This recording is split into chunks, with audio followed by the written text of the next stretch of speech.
Hello दोस्तों, स्वागत है आपका हमारे YouTube channel academy for learner में। इस वीडियो में आज हम पढ़ने वाले हैं प्रेजेंट कॉन्टिन्यूअस टेंस के बारे में। तो प्रेजेंट कॉन्टिन्यूअस टेंस में क्या होता है या इसमें कैसे सेंटेंस को ट्रांसलेट करते हैं और कैसे हम इसको पहचानेंगे, ये हम इस सेंटेंस में सीखेंगे। तो सबसे पहले देखिए, प्रेजेंट कॉन्टिन्यूअस टेंस में इसकी पहचान सीखेंगे।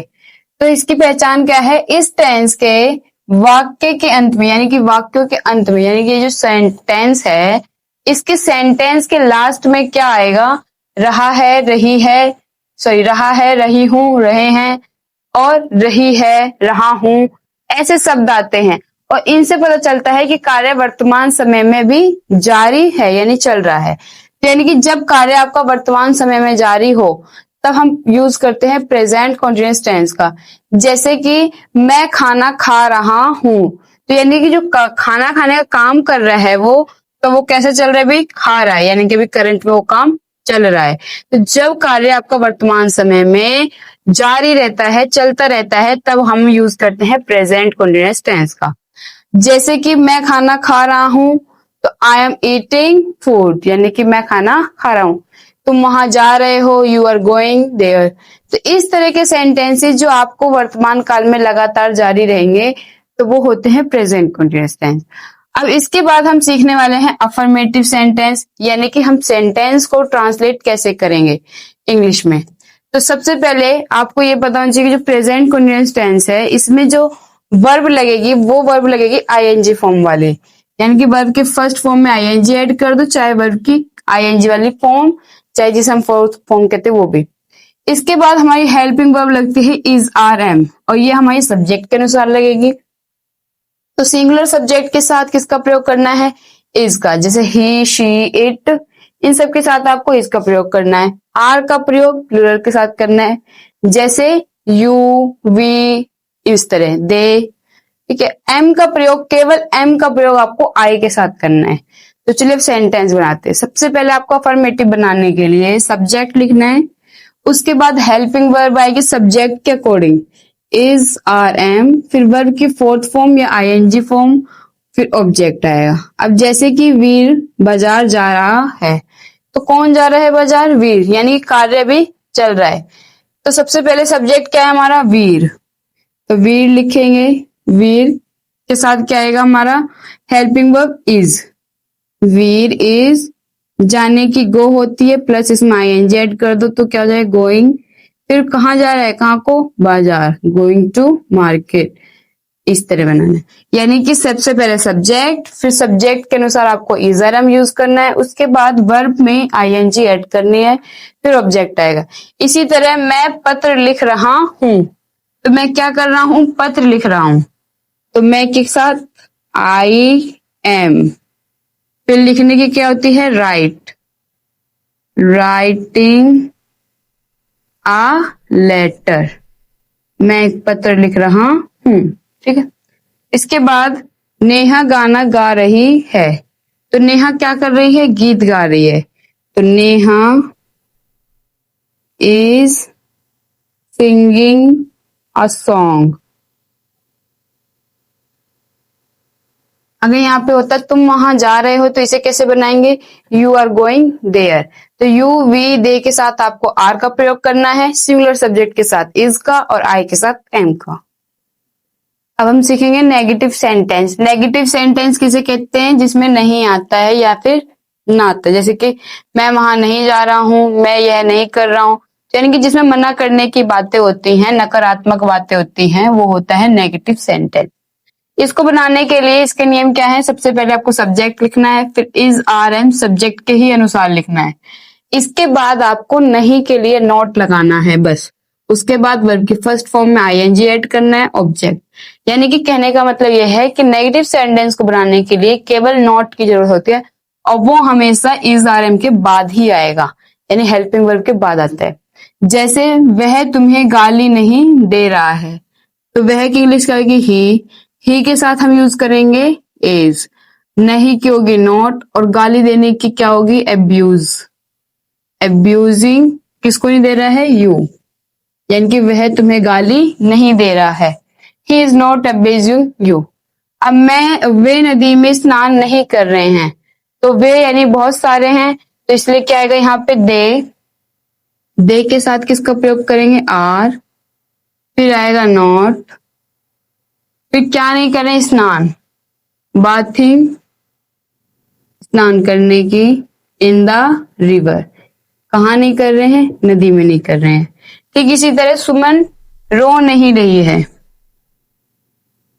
तो क्या आएगा, सुमन इज नॉट वीपिंग, यानी कि सुमन रो नहीं रही है। तो आपको याद रखना है, नेगेटिव सेंटेंस बनाना है तो कुछ नहीं करना है, केवल इज आर एम के बाद नॉट लगाना है।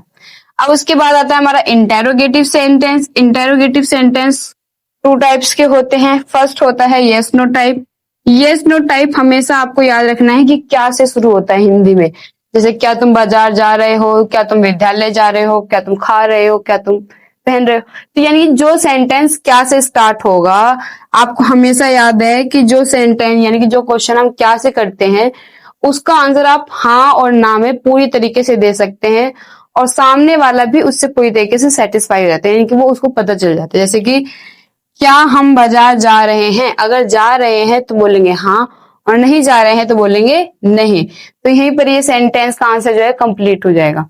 तो जब क्वेश्चन में हम यस नो टाइप वाले आंसर देते हैं तो उसको हमेशा हेल्पिंग वर्ब से बनाते हैं, यानी कि सबसे पहले आपका आएगा इज आर एम, और वो किसके अकॉर्डिंग आएगा, सब्जेक्ट के अकॉर्डिंग। जैसे क्या हम बाजार जा रहे हैं, तो क्या की इंग्लिश आपको नहीं लगानी है, आपको सीधा हेल्पिंग वर्ब लिखना है। तो हम के साथ क्या आता है, आर, फिर सब्जेक्ट वी। अब नोट है इसमें तो नहीं है, और इसके बाद वर्ब लिखेंगे, जाने की, गोइंग टू मार्केट, और फिर क्वेश्चन मार्क।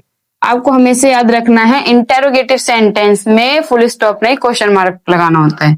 इसी तरह क्या बकरी घास खा रही है, तो इज गॉट ग्रेजिंग ग्रास, क्या बकरी घास खा रही है। तो यानी कि जब क्वेश्चन यस नो टाइप में देना हो तब हमें किससे स्टार्ट करना है, हेल्पिंग वर्ब से, और अगर क्वेश्चन WH फैमिली से देना हो तो उसको हम कैसे बनाएंगे वो अब देखेंगे। अब देखेंगे हम क्वेश्चन वर्ड टाइप।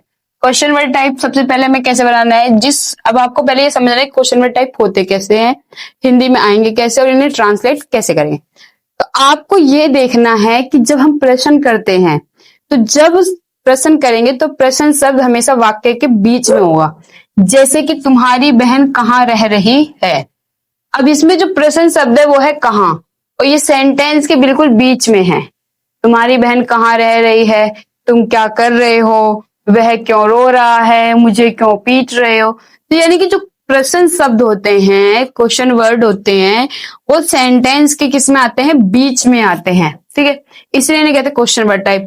अब लेकिन इनको बनाने के लिए हमें इनको इस तरह नहीं बनाने के क्वेश्चन वर्ड टाइप ये बिल्कुल नहीं। सबसे पहले हमें क्वेश्चन वर्ड की ही इंग्लिश लिखनी है, यानी कहाँ की इंग्लिश आपको सेंटेंस में सबसे पहले लिखनी है। जैसे हम रूल लिखा है, question word is are am, फिर सब्जेक्ट नॉट, वर्ब की फर्स्ट फॉर्म ING, ऑब्जेक्ट और क्वेश्चन मार्क। इसी तरह आपको बनाना है, सबसे पहले आपको लिखना है क्वेश्चन वर्ड कहाँ है, तो कहाँ की इंग्लिश लिखेंगे, वेयर, उसके बाद तुम्हारी बहन। तो यहाँ पे आप सब कंफ्यूज हो गए, तुम्हारी बहन, तुम्हारे पिता। तो आपको ये देखना है कि पिता बहन एक ही है, तुम्हारी बहनें नहीं है यहाँ पे, तुम्हारी बहन। तो इसीलिए यहाँ पे जो हमारा हेल्पिंग वर्ब लगेगी वो लगेगी इज। ठीक है, तुम्हारी बहन, वेयर इज योर सिस्टर, फिर रह रही है तो क्या आएगा, लिविंग। ठीक है, तुम्हारी बहन कहाँ रह रही है। इसी तरह वे अब क्या कर रहे हैं। अब क्या क्या है, हमारा प्रश्न वर्ड है तो सबसे पहले इसकी इंग्लिश लिखें, क्या की वॉट। अब सब्जेक्ट क्या है, वे, तो क्या आएगा यहाँ पे आर, फिर दे, डूइंग, नाउ। ठीक है, वे अब क्या कर रहे हैं, what are they doing now. वह क्यों रो रहा है, अब इसमें भी प्रश्न शब्द क्या है, क्यों।